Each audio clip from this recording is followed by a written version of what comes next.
This is a Fox 5 News special report. It is 4:45 on this Sunday, and we're coming to you with the news of the death of former President Jimmy Carter. The Carter Center sharing that news moments ago. We know he died peacefully at his home in Plains sometime around 3:30 or 3:45.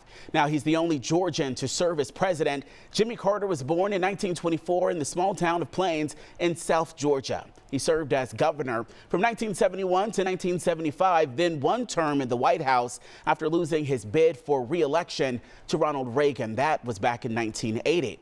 President Carter entered hospice care in February 2023, really shifting the narrative around hospice and what it means for those in their final stages of life. In his farewell address, President Carter said our American values are not luxuries, but necessities, not the salt in our bread, but the bread itself. When elected, Mr. Carter was seen as the antidote for a nation still reeling from Watergate and his post-presidential achievements as a diplomat, humanitarian, and also an author set a high bar for those who followed. Fox 5's Elise Edie has a look back at his enduring legacy, a public service, the journey that took him to the governor's mansion all the way up to the White House. But we begin where he loved the most, and that is in Southwest Georgia in the city of Plains.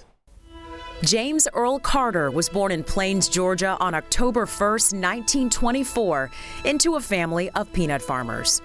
There, in the peanut capital of the world, the Carter family's Baptist roots ran deep. Jimmy, as he liked to be called, was fond of the family business, but grew to love the life of public service even more. America did not invent human rights. In a very real sense, it's the other way around.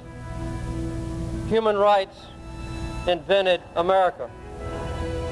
Ours was the first nation in the history of the world to be founded explicitly on such an idea. In his early years, Mr. Carter attended Georgia Southwestern College, Georgia Tech, and the United States Naval Academy. He went on to serve overseas. He would marry Rosalind Smith, and together they would have 3 sons and a daughter. After his father died in 1953, Jimmy Carter returned to Plains to take over the family farming supply business. While home, he became involved in community affairs, serving on the county school board, the hospital board, and the Georgia Planning Association. In 1962, amid the growing civil rights movement, Mr. Carter was elected to the state Senate. From there, it was on to a gubernatorial campaign in '66. That attempt failed, but in 1971, Jimmy Carter became Georgia's 76th governor. I want to do a good job as governor. The only thing I can promise you to do is my best. Jimmy who? Jimmy Carter. Jimmy who? I don't know who he is. There was a major headline on the editorial page of the Atlanta Constitution that said Jimmy Carter is running for what? From there, his political career flourished. In 1974, then Governor Carter announced his run for president. He won his party's nomination at the 76th convention on the first ballot. America's president, Jimmy Carter. On November 2nd, 1976, Jimmy Carter, campaigning as a Washington outsider, defeated Gerald Ford and won the White House. I, Jimmy Carter, do solemnly swear That I will faithfully execute that I will faithfully execute the office of President of the United States. the office of President of the United States. President Carter would serve one term from 1977 to 1981. There were some monumental highs during his time in office, like the brokering of the Camp David Accord between Egypt and Israel. I kept Sadat in one cabin, Menachem Begin in another cabin, and I went back and forth between them to try to bring some resolution to the issues that divided the Israelis and the Egyptians. But his years in office were also beset by the energy crisis, inflation, high interest rates, and the infamous 444 days of the American hostage crisis in Iran. And the Ayatollah let the plane take off 2 minutes after I was no longer president. But I was grateful that I had been able to negotiate their release. All the hostages were released on President Carter's last day as president, and just as Ronald Reagan took office. I understood more clearly than I ever have before in my life why you won in November 1980 and I lost. After losing re-election, President Carter continued to campaign human rights throughout the world. He founded the Carter Center in Atlanta to promote global health, democracy, and human rights.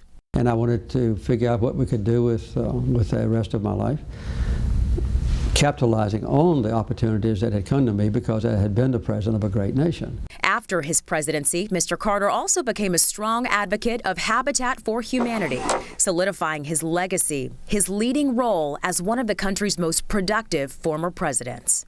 Over the years, he wrote more than 24 books and continued efforts to promote worldwide peace by monitoring international elections and establishing various relief efforts. Then, in 2015, came shattering news about his health.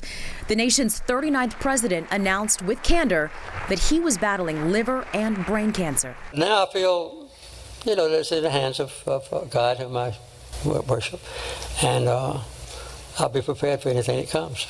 Extensive treatment followed, yet it didn't stop Carter from doing what he did best, serving the people. God loves us so much that he saved us. Carter continued leading Sunday school classes at Maranatha Baptist Church in Plains and building Habitat for Humanity homes for those in need. President Carter received many honors throughout his life. At the 2000 Democratic Convention, delegates rose to their feet in his honor.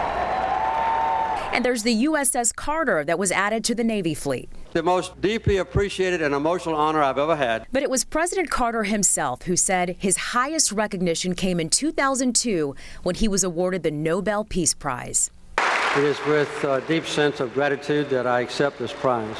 James Earl Carter considered life itself a prize and said he cherished every single moment. I've had a wonderful life. I've had thousands of friends, and I've had an exciting and adventurous and gratifying existence.